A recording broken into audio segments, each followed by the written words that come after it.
Good morning, everyone. Appreciate seeing all of you on a Wednesday morning. We are recording this meeting. We want to make sure that those who aren't able to attend on Wednesday mornings at 10 o'clock will be able to access the information and the progress reports that we're sharing on these calls. So thank you in advance for honoring that and being patient with that. We will also be utilizing the chat box much more rigorously in these meetings, as we expect that there will be more participation as the weeks go on. So we're asking if you have questions to please put those in the chat rather than raising your hand. I will be monitoring that on behalf of SB Act, and I'll be directing questions to our speakers if there's questions that I'm not able to answer directly.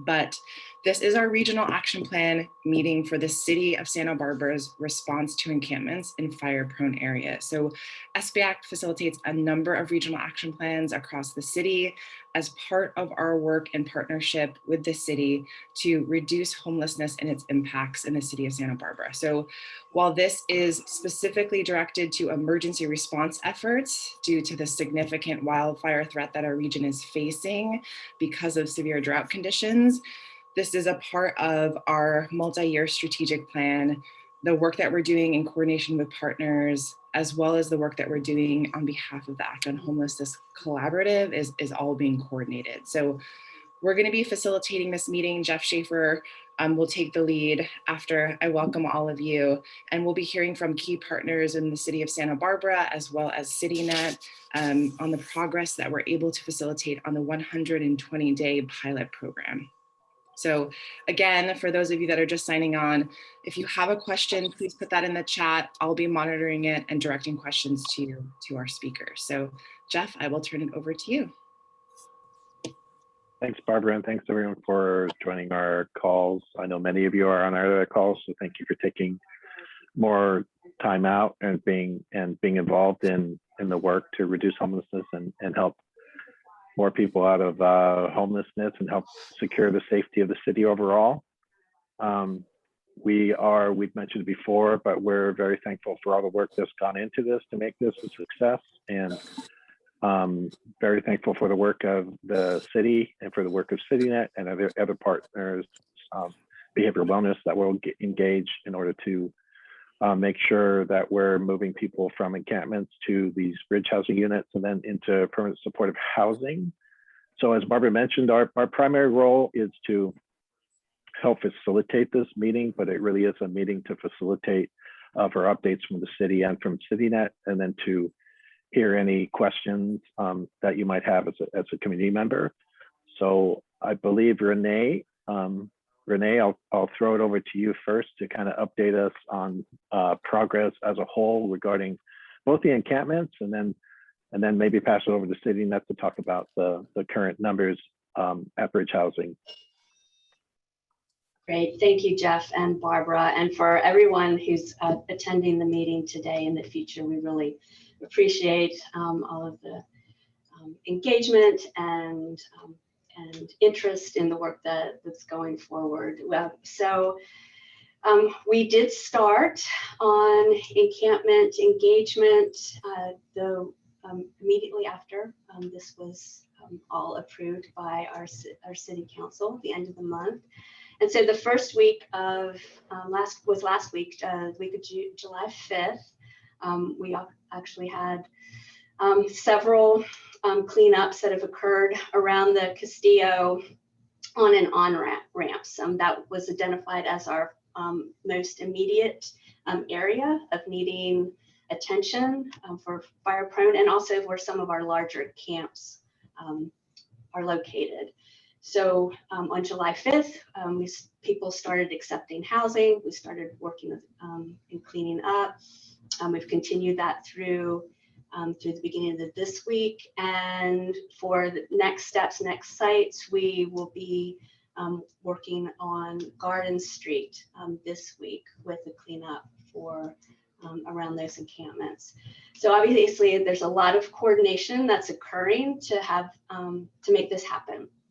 So CityNet's teams are out there every day in partnership also with our police, streets crimes unit, and code enforcement. Chris Clark on my team, who's on the call today, is coordinating a lot of those logistics with those other elements, and in addition with Caltrans and their crews. So there's a whole internal process, which I won't give too many details about unless there's others who really want to know like how this is working in terms of documenting what we're doing and when we're doing it. But I believe we've worked out a lot of those logistics. Things are working smoothly. Just on that first week at the camps that were cleaned on July 5th and 6th, we removed over 4 tons just in that first encampment as well. So obviously we're dealing with a fair amount of material as well as people, but we're getting very excellent response in terms of people wanting to take the offers for the rooms, and I will let Jessica and Emily speak more to that on sitting that side. But so far, I would say from the city's perspective, we're quite encouraged and pleased with how the whole coordinated response is going. Renee, we have a couple of questions from Chuck Fox in the chat regarding what happens when someone refuses to move when they're asked to clear from that encampment. Also, who's leading the cleanup efforts and how are the costs being addressed for that cleanup specifically? Sure. First of all, so because these areas all fall under our emergency resolution, people are cited if they're refusing service. So it's part of what we're hoping is also an encouragement to have them accept the services. But these areas are being completely cleared. That's also why we're working on the engagement in multiple spots at once to try to continue to build that rapport to move people along. And again, I'll let Jessica and Emily speak to more of the details around that. Regarding costs for the cleanup, it's coming from multiple pots. The city is definitely part of providing those funding. We have several streams that we currently use for encampment that come from enterprise funds for the city. Caltrans also has funding available for cleanups that they are working through their own crews and their own contractors. Because we wanted to get this started so quickly, we started using our crews initially, but we do expect to have some reimbursement back from Caltrans in using our crews. But as we move on farther into the year, into the month even, they'll be using their crews instead. So then it's just staff time that the city is then paying for to coordinate the efforts through our teams. With Union Pacific, we have an MOU with them. We are reimbursed for our contractors and our staff's time through that. Thank you so much, Renee. And a couple of additional questions I think CityNet will be able to address. So Jessica or Emily, as you're providing your update, one is there a general reluctance from individuals experiencing homelessness to leave their camps? And I think the answer is that we're getting actually positive response so far. And I think you're going to provide more detail in terms of individuals contacted, how many have accepted bridge housing. So we have a question related to that, but I know you're going to provide that information as well. So just wanted to bring those up as you start. I think this project has been amazing in showing what outreach efforts and developing trust and rapport over the many months we've been out in these locations does, right? We were able to identify those who actually are residing in the priority areas and not those who are kind of passing through hoping for a motel room. And then also the trust and rapport was already built. So we were able to move 16 people in on opening day, which was huge. This is including 2 big barrels of belongings that they're allowed to move. We had 2 vans going at the time, 3 vans going with Brad involved. And so on opening day, we had 16 people move in from the DMV site. And then from priority 1, which is the DMV Carrillo Castillo lot, we are at a total of 22 right now. We're starting on Garden Street today. Right now we have 4 people already in motel from Garden Street, and we expect to have about 6 to 8 more by the end of the day. Because of hotel renovations and some needs to move and oscillate between rooms, we are having to have people go to other rooms off-site, and we'll be moving them to the Rose Garden as soon as rooms become available. And really what we're finding is, because we've been out here under the PLHA grant and running through Salesforce, is that once we show up, people are ready to go. They know us, they trust us, they're enrolling with us, there's no question. So all of my fears as to, we need to take our time on outreach, we were able to do that prior to this project starting. So we're really proud of that. And then going forward, we're just going to have to wait and work with the motel. And as motel rooms come available, we're snatching them right up. So our goal is to get the entire motel under CityNet. Prior to the August date, we had originally contracted with them. And so as we get motel rooms, we're just going to continue flowing people in from different priority sites. Emily, we have a question just about the current capacity of bridge housing. So the current capacity right now is they're full and overbooked. We have 28 rooms with CityNet clients. We have 2 rooms with prior CityNet clients who will be moving out by August. And so those 2 rooms will become available at the end of August once this project fully takes over the Rose Garden. And we're hoping that those clients are moving into housing. So that's why we're deciding to keep them there until mid-August so that they can remain stable. Right now we have 28 rooms. By tonight we'll have 30 rooms. By tomorrow we'll have 32 rooms. And then eventually we'll have all 35 rooms. So we're getting there. And between the 2 funding sources that the city has provided, we will be at a maximum capacity of 50 rooms by the first week in August. So a lot of the rooms are doubled up right now, which is great. So we're taking more people in.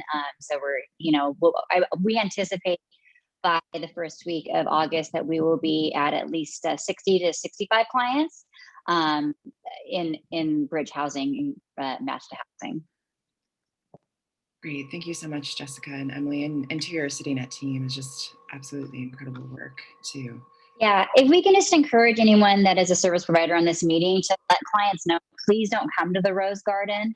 They're coming all night, every night from 7, all day. Last night, our staff on crew, at 10:30, we're going to bed and we're getting knocks on the door with clients like, I want a room.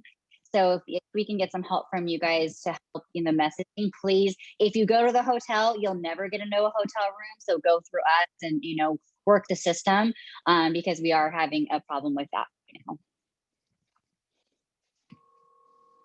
And just to clarify, it's because these rooms are only available for the encampment response efforts. And so there isn't a way for clients to access those outside of that. So just to be able to share that information, get that word out that this is not a temporary sheltering, non-congregate sheltering opportunity for any individual experiencing homelessness. Yes. Thank you, Jessica. Any other questions? And again, please put them in the chat. We want to make sure that we're addressing questions in a timely manner, and we'll be meeting again 2 weeks from today.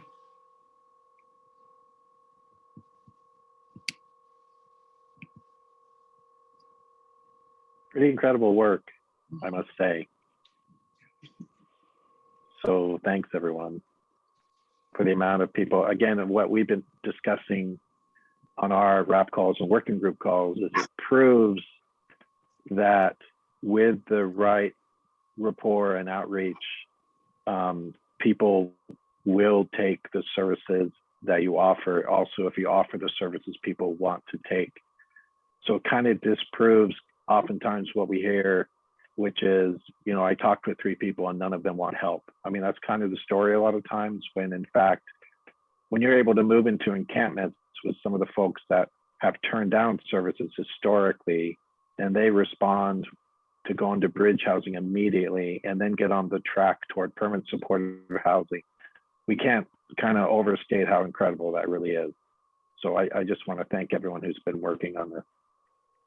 Well, and I think the speed too of this is possible because we've been working together now for 1.5 years, and CityNet has been doing outreach for almost 2 years. So this is because there has been relationship building and rapport building for a lot longer than what has been happening right now. So Emily, thank you so much for pointing that out, is that we do know these folks, and now that they have an opportunity for bridge housing, that we're able to make that connection for them in prioritized encampment regions. So really helpful. Jeff, we have a question about the capacity of our local shelters, and I know that you get this information weekly from Rescue Mission and PATH. Yeah, my understanding is PATH is full. That was the last I talked to Tessa, but that the Rescue Mission has a few beds open both for men and women. I haven't received specific email today, but usually Kevin will send me a once a week email. Anywhere from 5 to 12 beds are open, both male and female. And Rescue Mission has also changed its policy as far as just having people staying for 10 days. They allow people to stay longer now. So they're allowing people to stay longer in their shelter too. I don't know about Salvation Army. I think they have some program beds available. I don't know about their regular beds. Hey, Jeff, just sorry, I didn't email you. There you go. Yeah. I should have turned it over to you, Kevin. I'm sorry. No, that's all right. Not a problem. So last night we had 30 females. So we've got 4 open beds right now for females. And then we had 62 men. So it gives us about 13 open beds for men. And we were up last week to about 72. We just, FYI, we have seen a few folks coming in from encampments that hadn't been here in a long time or were first timers, working with CityNet and with other organizations that are sending them our way for those people who are amenable to being in the shelter. So yeah, that's kind of an update. That's great. Thank you so much, Kevin. And we had a question about what individuals are being cited for if they refuse to leave the encampment. So Renee or Chris, I'm not sure if we have the answer to that question. Yeah, if folks remain on site, they're subject to being cited to Santa Barbara Municipal Code 1516-070, which is our no camping ordinance. Great. Thank you, Chris, for answering that. And to follow up on that, can I ask like what the punishment is for that? Like, is that a fine, or is that incarceration, or what is the implications of being cited with that?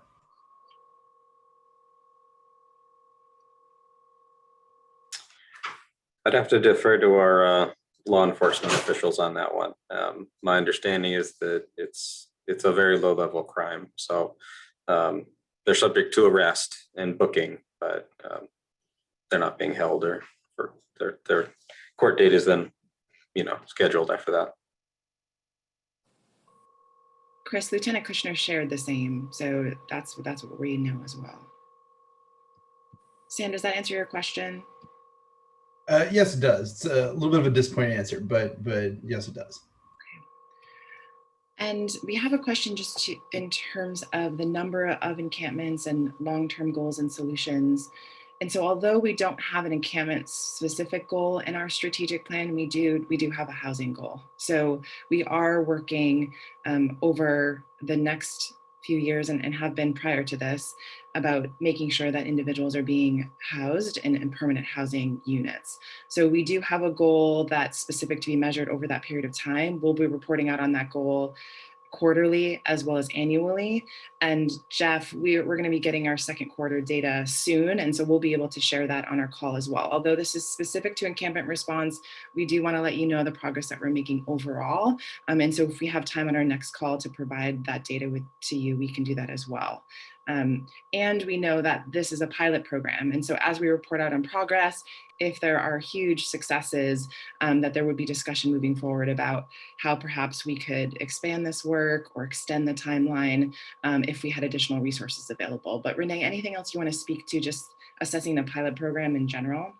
Yeah, Barbara, thank you. I mean, I think that's one of the really important opportunities that we have right now, is that knowing that we have this comprehensive plan, that we at last count, we're estimating that it's like a third of the unhoused in our area were living in the encampments, and how does this pilot prove or show sort of like the ability to successfully move people out of those encampments and get them into the flow and moving towards permanent housing and services.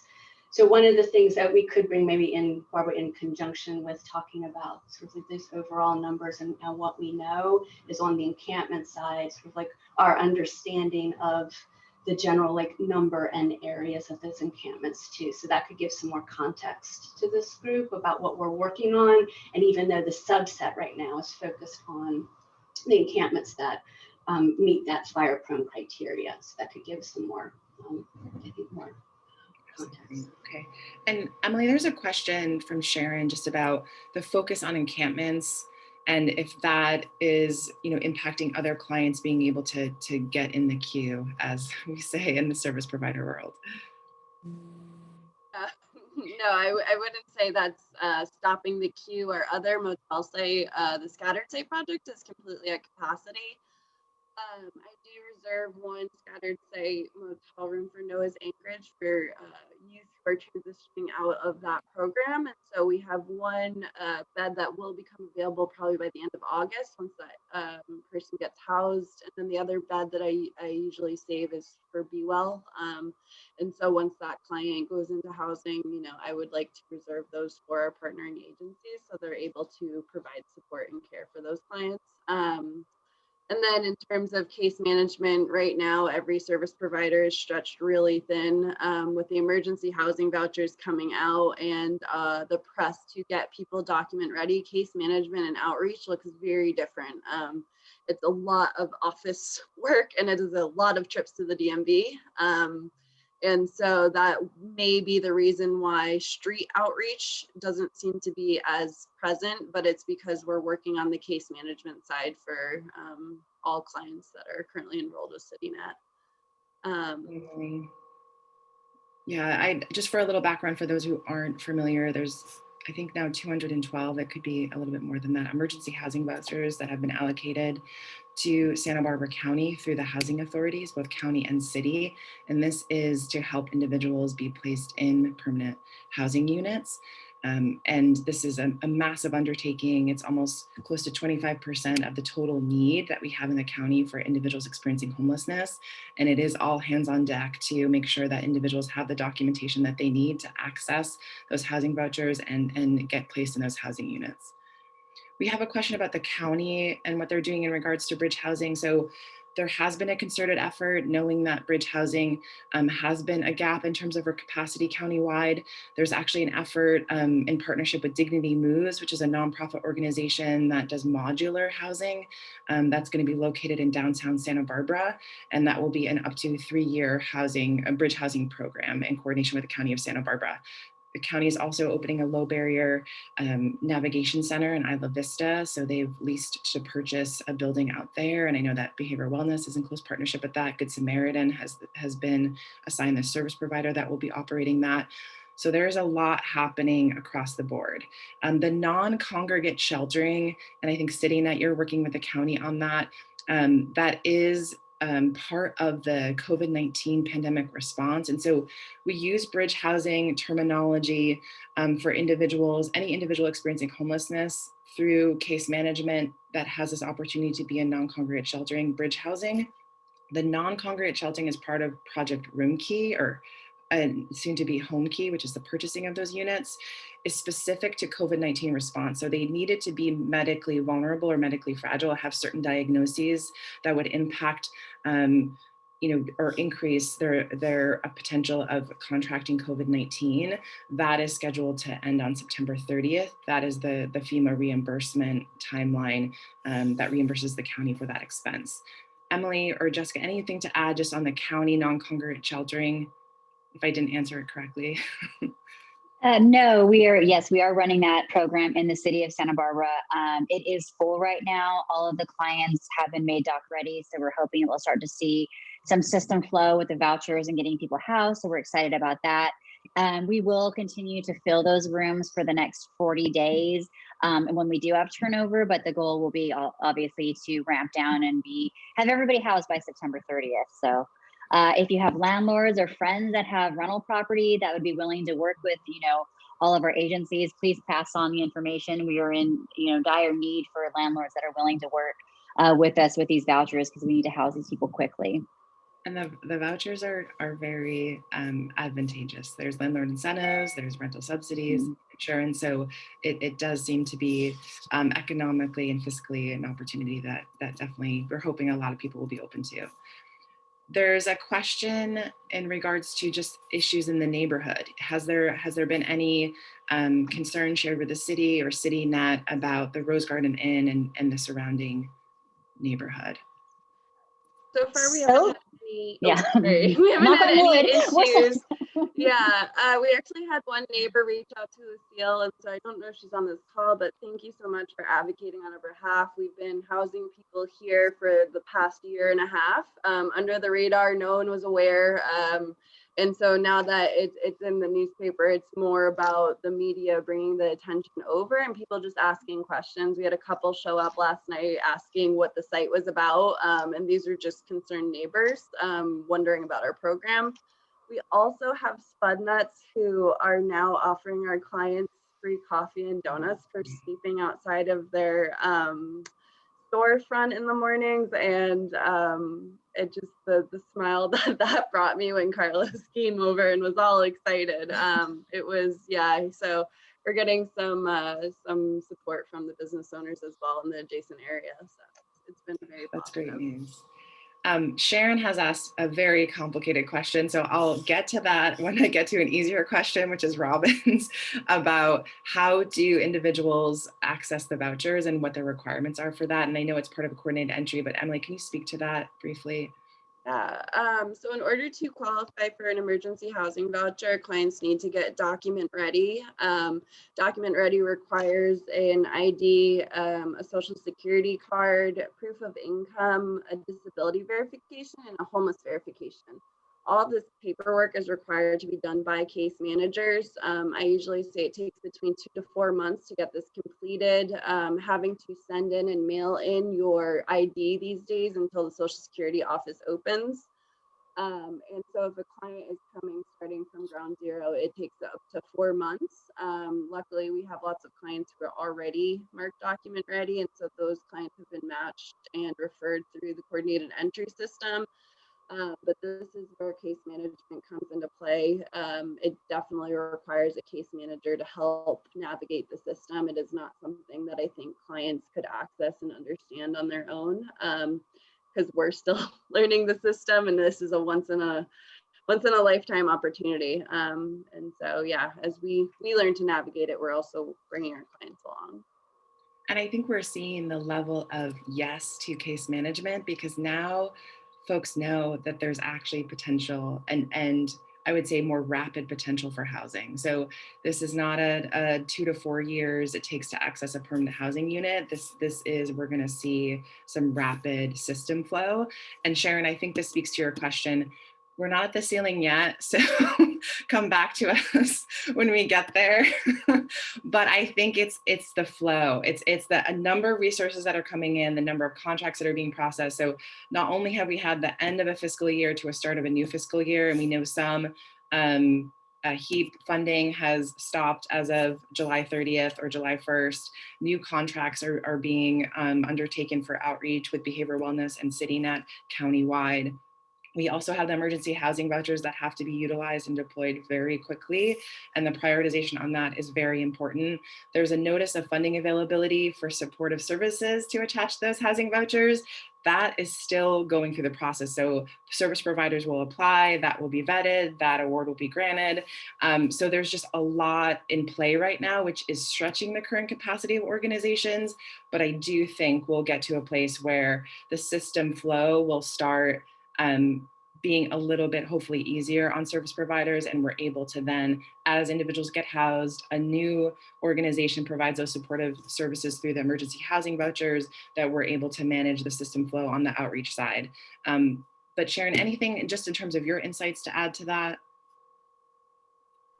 No, I just know a couple of times, and Emily Covell, please do not take this the wrong way, but I know a couple of times when we've tried to refer somebody into CityNet, we've hit capacity, right? That, you know, they are full with case management issues at the moment and can't really take anyone else on. There's been a couple of times when we've tried to access some Be Well programs, they've been full and at capacity. So I just feel like, at least from where I'm sitting from this ringside seat, sometimes I feel like I'm hitting sort of that ceiling of what first of all, let me back up just a minute. I've never seen this many resources on the field all at one time. I have never seen that in 10 years of being here. I have never seen a team as big or as fine as CityNet. I have never seen so many people hustle. I've never seen 200 vouchers, right? So like we're in just completely new world here, right? This is very brand new. But, you know, obviously our problem is huge, right? And so, you know, theoretically, if I just ran some numbers and said, okay, the number of people living unsheltered between Goleta and Montecito is 1,000. You know, and right now we're running at full clip and we can handle about 300. What's the plan? I guess that's what I'm gonna ask. And I will add something further to that, which is I'm far enough down this road and having taken and worked with CityNet to get a lot of people indoors, that our experience has been that the ones that we could get, the easy people, right, we are left with 4 or 5 really rock hard, difficult, no answer for them cases. And so I guess I don't want the team to burn all its energy on those cases when there's others, right, that you can get and kind of really help reduce your numbers and reduce the suffering. But you will run into this place where you just don't have answers for some of the last remaining few, unless the state law changes or something. So I guess that's what I just wanted to. Yeah, absolutely. I think you're actually, you know, addressing a couple of different things. And Emily, and I know John, you're hiring too. So in the process of trying to build up your team with an influx of resources and support. But then there's also this issue of the most challenging individuals that are experiencing homelessness in terms of trying to meet their unique needs and circumstances, that it does take more capacity of agencies to be able to do that. But Emily, is there anything specific you wanted to speak to in terms of Sharon's comment? Oh, I was, Jeff and I were actually talking about this via text the other day, and we counted how many hours it takes to case manage and how many case managers it would need. And so if you wanted to cover the city of Santa Barbara alone, you would need 60 case managers, right, to provide adequate care to everyone who's experiencing homelessness right now. And right now we have 4 for CityNet. And so when we get these one-person referrals, you know, we're having to prioritize in how to strategize who we're going to refer that to.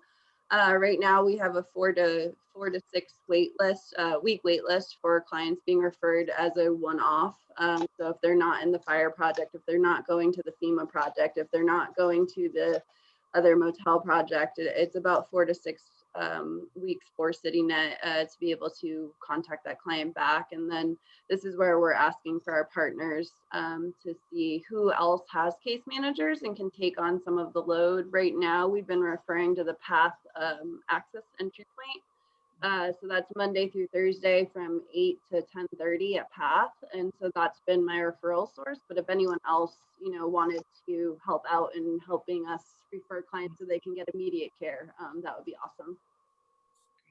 Can I jump in real quick here? Liz Stotts with the City of Santa Barbara. I just wanted to let everybody know that we are building a wonderful collaborative, and all these efforts that Sharon referred to, that we are establishing so many great programs.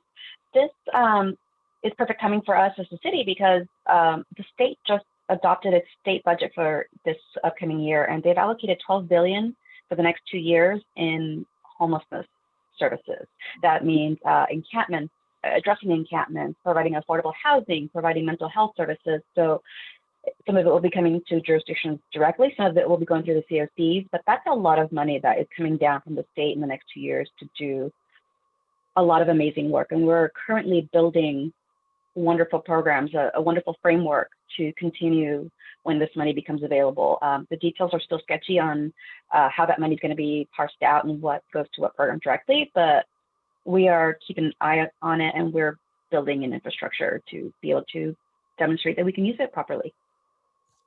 Thank you, Liz. And as the planners of the group, it is because we have a strategic plan that we're able to adapt and be flexible.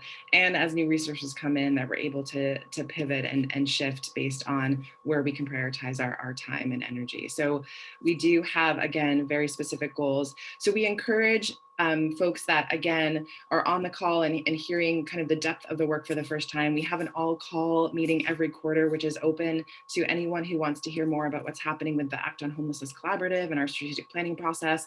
And we communicate that out with the same listserv that we communicated out this regional action plan. So we always publicize that. And again, we'll share that at future meetings just so that you can hear more on general information about our strategy. And as Sharon is saying, looking at when we have this stretch in capacity, how we can work to accommodate and support each other to make things happen and make sure that we're keeping up the progress that we've been able to achieve in the last 6 months.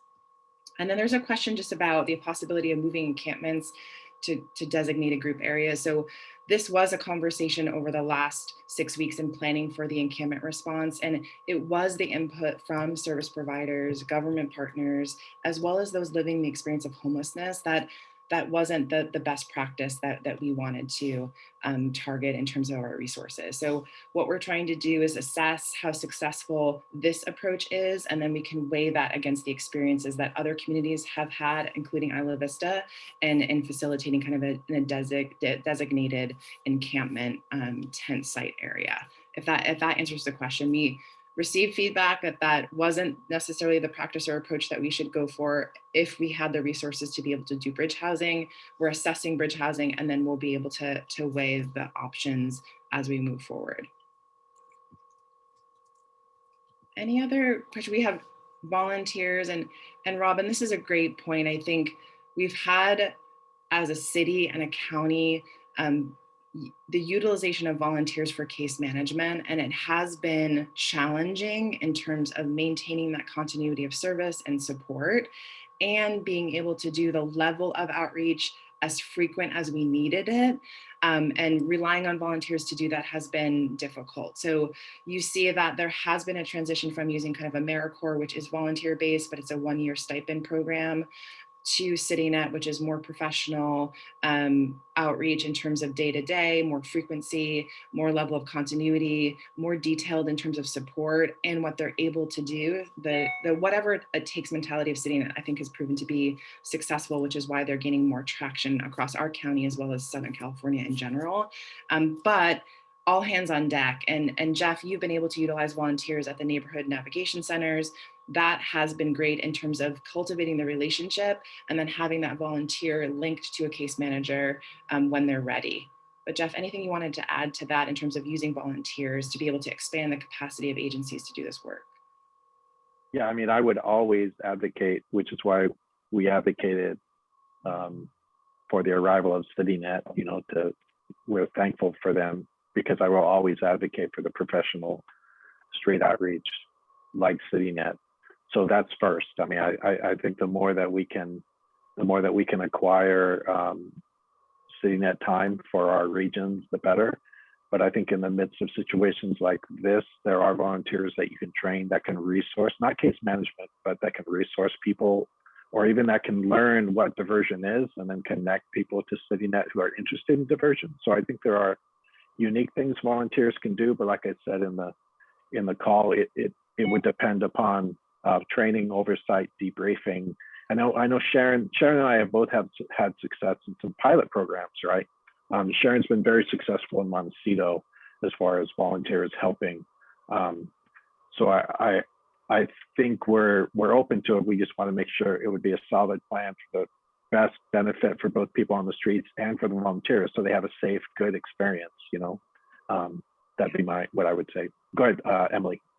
I think one really useful way we could use volunteers are for low-level support and care. For example, helping people fill out job applications, looking through Craigslist for open apartments, sending us lists of housing opportunities, haircuts, those types of things, passing out food at our motel rooms, right? We pass out 3 meals a day right now at the Garden Street, and that could take up to 40 minutes. So if we had volunteers for those types of jobs, I think that would be super beneficial for us. But in terms of the case management, yeah, we agree. We love our volunteers in the Montecito Association, and that's a very unique community because they're under Sharon's guidance. So thank you, Sharon, for that. Well, and they're residents and neighbors helping neighbors. So Sharon, I don't want to speak for you, but I think that dynamic of we're all in this together and we're helping each other, and that there's a level of rigorous volunteer management and dedication of those volunteers, and it is the same volunteers that I think has been facilitated so beautifully and deployed so beautifully. So I think there's a lot we can learn from Sharon and her team, and Jeff from your experiences. And Emily, I just really appreciate you being so specific as the volunteers to do these specific tasks, which I think, again, is successful in volunteer management, is great too. So we'll connect offline about, and if any of you want to connect with Jeff at SB Act, or myself, Barbara at sbact.org, let us know if you want to volunteer, and then we can make those connections in support of the Bridge Housing Program. Any other questions? I don't see anything more in the chat this morning. Jeff, anything you want to add before we close out today? No, I appreciate everyone, again, being on the call. And it's pretty clear that the community of Santa Barbara, which I've always felt is true, is coming together around the issue of homelessness as a whole. And as we all learn what works, what I put the 4 steps of solving homelessness in the chat window, because I use that all the time. So I'm sorry if you're bothered by it. But if you put those 4 things in play over time, you're going to reduce homelessness. But you have to sustain all of them. So CityNet, the key thing that they brought up on the call that they do really well, knowing everyone by name, knowing what they want, and then what they need, is you have to have that. That's the most basic thing. If you have that, that's why we've been successful in encampments, which is really hard to do. I'm just saying. So really excited about the success. If there's something you need, like Barbara said, if there's something anyone in the community needs from Barbara or myself regarding this issue, please reach out. Let's be as supportive as we can with CityNet and the city. And the other thing I'd like to say is I know there's still people, as Emily talked about, there are still people in need on State Street, on the waterfront, and on the east side. We know that. But what I want to say is I feel like there's more resources and more help coming towards more people than we've ever seen before. And we want to help everyone, but I also feel like sometimes some folks have a loud voice about what's not happening, and they don't know everything that is happening. So if we can all continue to let people know there's a lot of good stuff happening, that only increases our success long term. So thanks, Barbara, and thanks everyone. Appreciate that. And I know that this is difficult and challenging and sometimes tiresome work for everyone involved. So I just want to share Jeff's thanks and gratitude to all of you for making this commitment, working tirelessly, doing this after 18 months of responding to a pandemic. And that the coordination and leadership from Renee and other city staff, and the commitment from City Council in terms of the unparalleled resources that we have been able to utilize as part of this response effort. Thank you so much. Really appreciate it. And the feedback and the input during the planning process was also really valuable. So we will see you again next week, 2 weeks from this Wednesday on July 28th at 10 a.m. And again, if you want access to the recording, happy to share that with you. And we will make that available on a platform and send that out to everyone so that you can point folks that were interested in hearing more about the encampment response efforts to that location. So we'll get that information out to you by the end of the week. So thank you all so much for joining us this morning. Hope you have a good rest of the week. Thank you. Good day.